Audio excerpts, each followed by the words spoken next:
The Lebanese Civil War was a multifaceted civil war in Lebanon, lasting from 1975 to 1990 and resulting in an estimated 250,000 fatalities. As of 2012, approximately 76,000 people remained displaced within Lebanon. There was also an exodus of almost 1 million people from Lebanon as a result of the war. Before the war, Lebanon was multi-sectarian, with Sunni Muslims and Christians being the majorities on the coastal cities, Shia Muslims being mainly based in the south and the Beqa to the east, with the mountain populations being in the majority Druze and Christian. The government of Lebanon had been run under a significant influence of the elites among the Maronite Christians. The link between politics and religion had been reinforced under the mandate of the French colonial powers from 1920 to 1943, and the parliamentary structure favored a leading position for the Christians.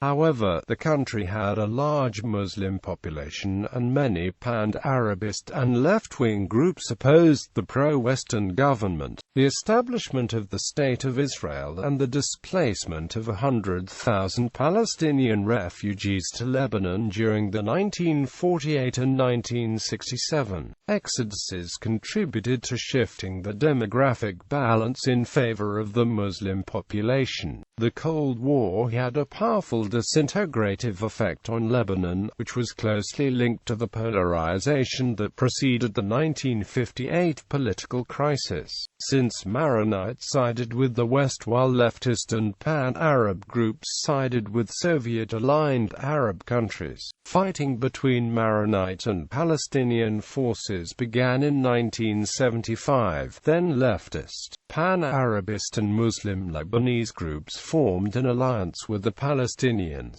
During the course of the fighting, alliances shifted rapidly and unpredictably. Furthermore, foreign powers, such as Israel and Syria, became involved in the war and fought alongside different factions. Peacekeeping forces, such as the Multinational Force in Lebanon and UNIFIL, were also stationed in Lebanon. The 1989 TAIF agreement marked the beginning of the end of the fighting. In January 1989, a committee appointed by the Arab League began to formulate solutions to the conflict. In March 1991, Parliament passed an amnesty law that pardoned all political crimes prior to its enactment. In May 1991, the militias were dissolved, with the exception of Hezbollah, while the Lebanese armed forces began to slowly rebuild as Lebanon's only major non-sectarian institution. Religious tensions between Sunnis and Shias remained after the war. Background: colonial rule. An 1860 civil war between Druze and Maronites erupted in the Ottoman province of Mount Lebanon, which had been divided between them in 1842.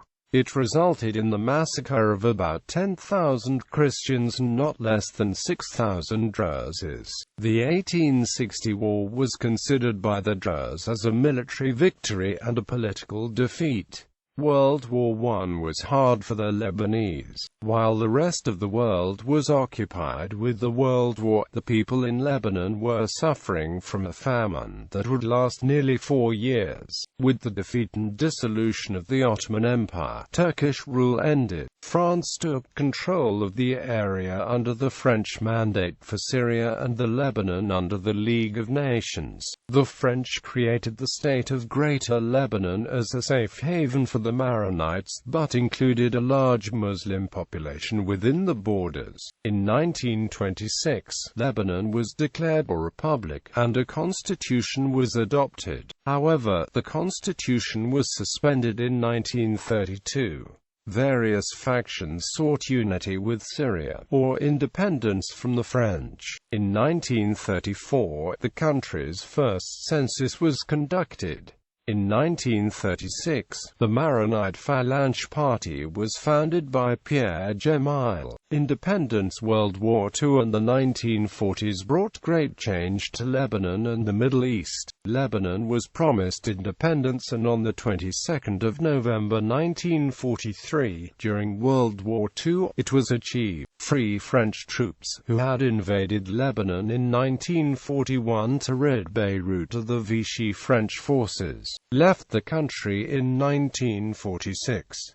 The Maronites assumed power over the country and economy. A parliament was created, in which both Muslims and Christians each had a set quota of seats. Accordingly, the president was to be a Maronite, the prime minister a Sunni Muslim, and the speaker of parliament a Shia Muslim. The United Nations partition plan for Palestine in late 1947 led to civil war in Palestine, the end of mandatory Palestine, and the Israeli Declaration of Independence on 14 May 1948.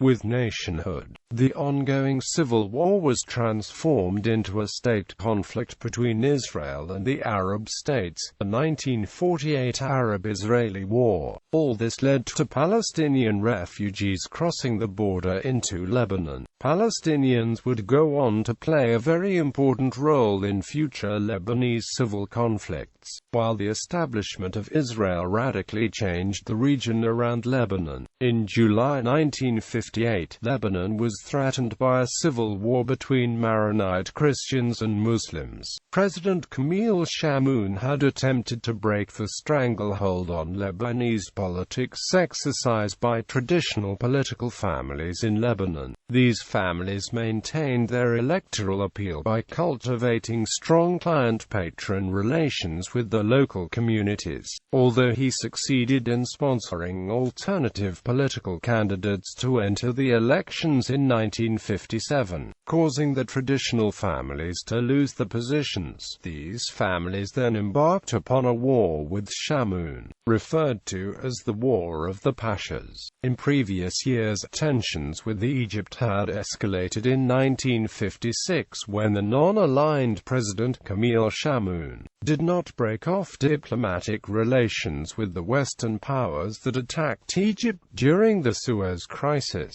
angering Egyptian President Gamal Abdel Nasser. This was during the Cold War, and Chamoun has often been called pro-Western, though he had signed several trade deals with the Soviet Union. However, Nasser had attacked Chamoun because of his suspected support for the US-led Baghdad Pact. Nasser felt that the pro-Western Baghdad Pact posed a threat to Arab nationalism. However, President Chamoun looked to regional pacts to ensure protection from foreign armies. Lebanon historically had a small cosmetic army that was never effective in defending Lebanon's territorial integrity, and this is why in later years the PLO guerrilla factions had found it easy to enter Lebanon and set up bases, as well as take over army barracks on the border with Israel as early as 1968. Yazid Sayai documents the early skirmishes which saw the army not only lose control over its barracks to the PLO but also lost many soldiers. Even prior to this, President Chamoun was aware of the country's vulnerability to outside forces, but his Lebanese pan-Arabist Sunni Muslim Prime Minister Rashid Karami supported Nasser in 1956 and 1958. Lebanese Muslims pushed the government to join the newly created United Arab Republic, a country formed out of the unification of Syria and Egypt, while the majority of Lebanese and especially the Maronites wanted to keep Lebanon as an independent nation with its own independent parliament. President Camille feared the toppling of his government and asked for U.S. intervention. At the time the United States was engaged in the Cold War, Chamoun asked for assistance, proclaiming that communists were going to overthrow his government. Chamoun was responding not only to the revolt of former political bosses, but also to the fact that both Egypt and Syria had taken the opportunity to deploy proxies into the Lebanese conflict. Thus the Arab National Movement, led by George Habash and later to become the Popular Front for the Liberation of Palestine and a faction of the PLO, were deployed to Lebanon by Nasser. The ANM were a clandestine militia implicated in attempted coups against both the Jordanian monarchy and the Iraqi president throughout the 1950s at Nasser's bidding. The founding members of Fatah, including Yasser Arafat and Khalil al-Wazir, also flew to Lebanon to use the insurrection as a means by which a war could be fomented toward Israel. They participated in the fighting by directing armed forces against the government security in the city of Tripoli, according to Yazid Sayai's work.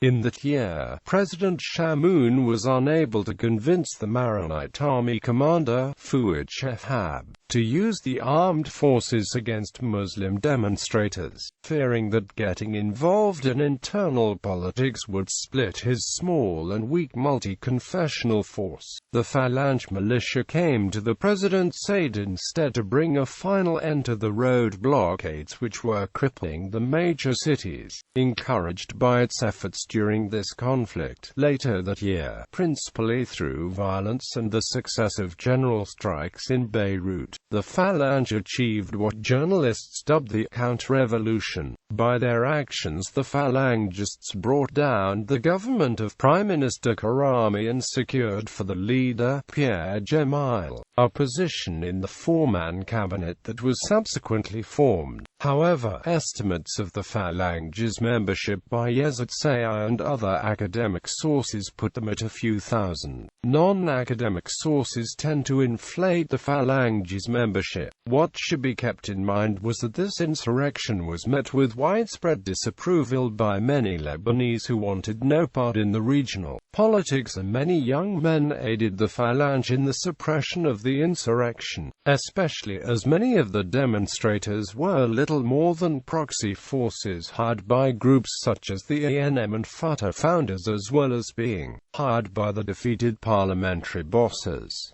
Demographic tensions during the 1960s. Lebanon was relatively calm, but this would soon change. Fatah and other Palestinian Liberation Organization factions had long been active among the 400,000 Palestinian refugees in Lebanese camps. Throughout the 1960s, the center for armed Palestinian activities had been in Jordan, but they were forced to relocate after being evicted by King Hussein during the Black September in Jordan. Fatah and other Palestinian groups had attempted to mount a coup in Jordan by incentivizing a split in the Jordanian army, something that the ANM had attempted to do a decade earlier by Nasser's bidding. Jordan, however, responded and expelled the forces into Lebanon. When they arrived, they created a state within the state. This action wasn't welcomed by the Lebanese government, and this shook Lebanon's fragile sectarian climate. Solidarity to the Palestinians was expressed through the Lebanese Sunni Muslims, but with the aim to change the political system from one of consensus amongst different sects, towards one where the power share would increase. Certain groups in the Lebanese national movement wished to bring about a more secular and democratic order, but as this group increasingly included Islamist groups, encouraged to join by the PLO, the more progressive demands of the initial agenda was dropped by January 1976. Islamists did not support of secular order in Lebanon and wished to bring about rule by Muslim clerics. Yazid Sayai documents these events, especially the role of Fatah and the Tripoli Islamist movement known as Tawhid, in changing the agenda being pursued by many groups, including communists. This ragtag coalition has often been referred to as left-wing, but many participants were actually very conservative. conservative religious elements that did not share any broader ideological agenda. Rather, they were brought together by the short-term goal of overthrowing the established political order, each motivated by their own grievances. These forces enabled the PLO Fatah to transform the western part of Beirut into its stronghold. The PLO had taken over the heart of Sidon and Tyre in the early 1970s. It controlled great swathes of South Lebanon, in which the indigenous Shiite population had to suffer the humiliation of passing through PLO checkpoints, and now they had worked their way by force into Beirut. The PLO did this with the assistance of so-called volunteers from Libya and Algeria shipped in through the ports it controlled, as well as a number of Sunni Lebanese groups who had been trained and armed by PLO Fatah and encouraged to declare themselves as separate militias. However, as Rex Brennan makes clear in his publication on the PLO, these militias were nothing more than shop fronts, or in Arabic Dakakan for Fatah, armed gangs with no ideological foundation and no organic reason for their existence save the fact their individual members were put on PLO Fatah payroll. The strike of fishermen at Sidon in February 1975 could also be considered the first important episode that set off the outbreak of hostilities. That event involved a specific issue: the attempt of former President Camille Chamoun to monopolize fishing along the coast of Lebanon. The injustices perceived by the fishermen evoked sympathy from many Lebanese and reinforced the resentment and antipathy that were widely felt against the state and the economic monopolists. The demonstrations against the fishing company were quickly transformed into a political action supported by the political left and their allies in the Palestine Liberation Organization. The state tried to suppress the demonstrators, and a sniper reportedly killed a popular figure in the city, the former mayor of Sidon, Maruf Saad. Many non-academic sources claim a government sniper killed Saad. However, there is no evidence to support such a claim, and it appears that whoever had killed him had intended that what began as a small and quiet demonstration to evolve into something more. The sniper targeted Saad right at the end of the demonstration as it was dissipating. Therad Kazan, sourcing the local histories of Sidon academics and eyewitnesses, gives a rundown of the puzzling events of the day that based on the research. Other interesting facts that Kazan reveals, based on the Sidon academics' work, including that Saad was not in dispute with the fishing consortium made up of Yugoslav nationals. In fact, the Yugoslavian representatives in Lebanon had negotiated with the Fishermen's Union to make the fishermen shareholders in the company. The company offered to modernize the fishermen's equipment and by the catch, give the fishermen's union an annual subsidy. Saad, as a union representative, was offered a place on the company's board too. There has been some speculation that Saad's attempts to narrow the differences between the fishermen and the consortium, and his acceptance of a place on the board made him a target of attack by the conspirator who sought a full conflagration around the small protest. The events in Sidon were not contained for long. The government began to lose control of the situation in 1975.